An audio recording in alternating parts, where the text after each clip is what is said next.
Assalamualaikum warahmatullahi wabarakatuh. Apa kabar anak-anak ustazah semuanya? Semoga kita selalu dalam keadaan yang sehat ya. Nah, pada video kali ini kita akan melanjutkan pelajaran tema 5C subtema 1, yaitu tentang sistem pencernaan pada hewan ruminansia.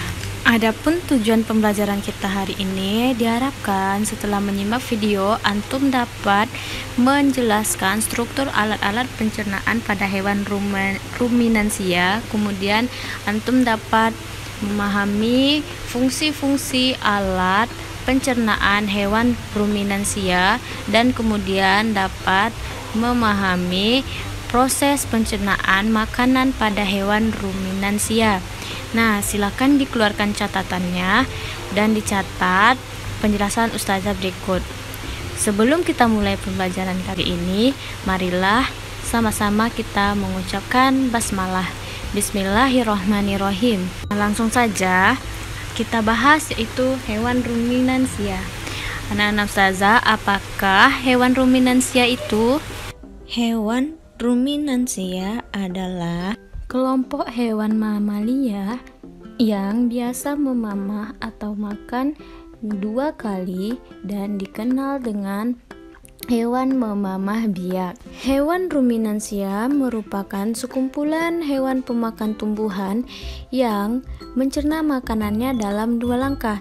Yang pertama, menelan bahan mentah, dan yang kedua, mengeluarkan makanan yang sudah setengah dicerna di perutnya dan mengunyahnya lagi.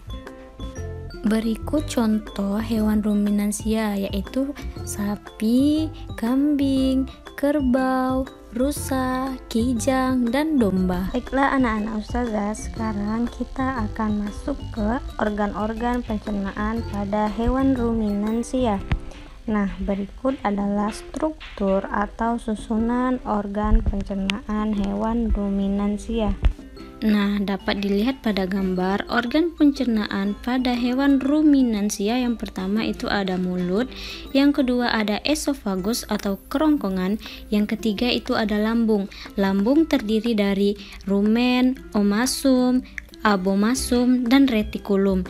Yang keempat ada usus halus, dan yang kelima ada anus. Itulah tadi organ atau alat pencernaan pada hewan ruminansia. Nah, sekarang ustazah akan memberitahu apa saja fungsi dari organ atau alat pencernaan tersebut. Yang pertama, rongga mulut. Rongga mulut ini berfungsi sebagai tempat masuknya makanan dan dimulainya proses pencernaan. Nah, rahang hewan ruminansia ini dapat bergerak menyamping untuk apa? Untuk menggiling makanan. Nah, di dalam rongga mulut ini terdapat organ-organ pencernaan seperti pertama, yaitu ada gigi. Nah, gigi sapi itu terdiri dari gigi seri yang berguna untuk memotong makanan. Kemudian ada gigi geraham yang berguna untuk mengunyah makanan. Nah, di dalam rongga mulut itu terdapat juga yang kedua, lidah. Lidah sapi ini berguna untuk merenggut rumput atau makanan dan mendorong makanan yang sudah dikunyah menuju lambung. Nah, organ pencernaan yang ketiga yang terdapat di dalam rongga mulut yaitu ada saliva. Saliva ini merupakan cairan atau enzim khusus yang dihasilkan oleh kelenjar khusus pada sapi yang kemudian disalurkan ke dalam rongga mulut. Saliva ini berperan dalam proses pencernaan kimiawi. Yang kedua yaitu esofagus atau kerongkongan. Nah, esofagus ini berfungsi sebagai jalur penghubung antara rongga mulut dengan lambung. Nah, di dalam esofagus ini makanan hanya lewat saja tanpa melalui proses apapun. Hal ini dikarenakan kerongkongan ruminansia umumnya sangat pendek, yaitu sekitar 5 cm saja, tetapi dia mampu melebar untuk menyesuaikan ukuran dan tekstur makanan. Yang ketiga, organnya yaitu lambung. Nah, makanan yang telah melewati esofagus kemudian menuju lambung. Proses pencernaan pada lambung yang pertama untuk menampung makanan sementara sebelum dikeluarkan kembali. Selain itu, lambung juga berfungsi dalam proses pembusukan makanan dan menghasilkan enzim selulase yang dapat mengurai selulosa. Nah, tadi juga sudah Ustazah sampaikan bahwa lambung itu terdiri dari beberapa bagian. Yang pertama kita bahas yaitu rumen atau perut besar. Nah, rumen atau perut besar ini merupakan tempat terjadinya pencernaan dengan bantuan mikroba atau bakteri.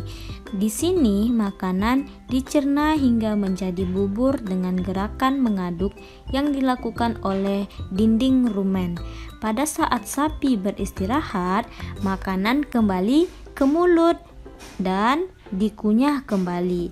Setelah dikunyah, untuk yang kedua kalinya makanan masuk ke retikulum atau perut jala. Retikulum atau perut jala ini merupakan tempat makanan kembali mengalami proses fermentasi dengan bantuan bakteri anaerob dan protozoa. Di dalam bagian perut ini terjadi proses absorpsi dengan penyaringan benda-benda asing yang masuk bersama makanan sehingga tidak masuk ke omasum atau perut kitab. Nah, omasum atau perut kitab ini adalah tempat makanan dicerna dengan bantuan enzim pencernaan. Selanjutnya, makanan masuk ke abomasum. Nah, abomasum atau perut masam ini merupakan perut bagian yang sebenarnya yang disebut dengan lambung. Di sini makanan dicerna dengan bantuan enzim pencernaan pepsin yang dihasilkan oleh abomasum. Nah, kemudian yang keempat itu ada usus halus. Usus halus ini berfungsi untuk menyerap sari-sari makanan yang telah diproses di dalam lambung. Sari-sari makanan yang diserap kemudian diedarkan ke seluruh tubuh dan diubah menjadi energi. Nah, perlu diketahui bahwa panjang usus halus seekor sapi dewasa dapat mencapai 40 meter. Di dalam usus halus terjadi proses absorpsi dan fermentasi. Organ yang kelima dari hewan ruminansia yaitu anus. Setelah sari makanan diserap oleh usus halus, sisa proses penyerapan akan dibawa menuju anus. Sisa ampas makanan akan dikeluarkan melalui anus. Nah, itulah tadi fungsi alat-alat pencernaan pada hewan ruminansia. Nah, berikut ini bagian dari proses pencernaan hewan ruminansia. Nah, dimulai dari rumput dikunyah di mulut, kemudian masuk ke esofagus atau kerongkongan, kemudian masuk ke rumen atau perut besar, lalu masuk ke mulut lagi untuk dikunyah yang kedua kalinya. Setelah itu makanan menuju retikulum, kemudian masuk ke omasum, lalu ke abomasum, kemudian menuju usus halus dan dikeluarkan melalui anus.